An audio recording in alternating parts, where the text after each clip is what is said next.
Assalamu alaikum. Bizde remen zamok иштебей калган. Бул жакка салсак кармабайт.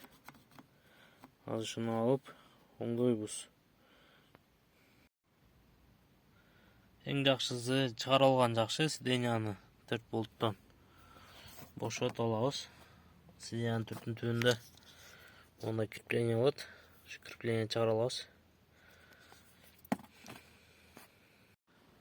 Так, сиденияны чыгарып алдык. Чыгарып алгандан кийин мынакей баш керкилердики ортосунан бөлүнө турган болсо, булардыкы мындай чекесинен арт жагы эле чыгат, алды жагы ушул бойдон калат.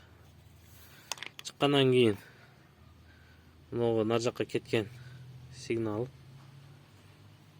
жанагы күйүп калат го.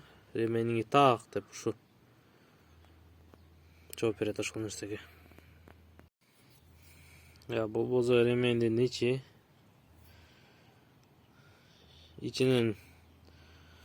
толуп, мынакей ичинен мындай кыл, пыл, жүн, полный ушулар чыкты. Булар толуп калган себебинен эки жакка түртүп могу иштебей калган экен. Азыр булар полный чыгардык, иштеттик. Кайра ордуна собирать эттик. Азыр бир сыйра силерге дагы көрсөтөм. Так, муну чыгаргандан биринчи очередь мына эки жагынын пружиналарын көрүп атасыңар да, мына мисалы үчүн могу жагын чыгарып алсаңар оңойраак болот. Мына мисалы үчүн бул пружинаны чыгарасыңар. Түртүп туруп эле мына сыртка кайрып туруп мына чыгарып аласыңар. Могу жагы бошойт. Пружинаны мүмкүн болушунча белгилүү бир жерге коюш керек, адашып кетпеш үчүн. Так, алдан кийин могу жерде могу пружина бар, болбосо могу караны тартсаңар чыгат. Артындагы караны этияттап мүмкүн болушунча сындырып албастан тартып чыгарабыз.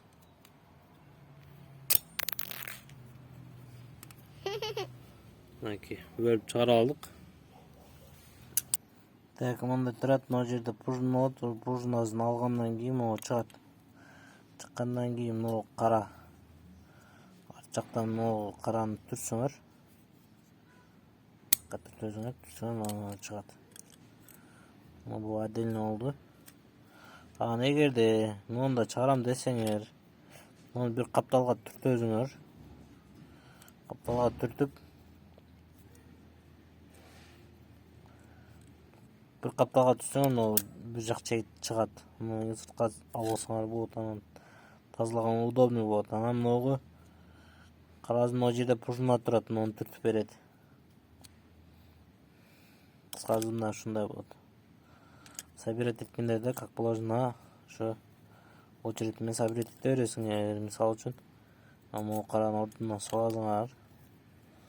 Салгандан кийин могу жерден чыгат. Чыккандан кийин могу жерге пружинаны салып аласыңар. Могу пружинаны могу жака мындай салып аласыңар.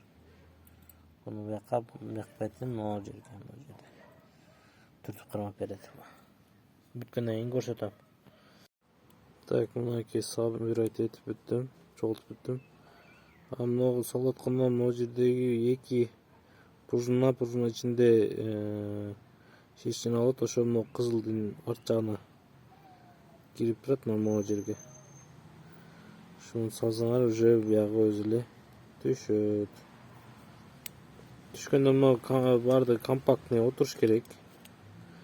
Ошо бир жакка чыгып же туруп калбаш керек. Компактный отурат, полный.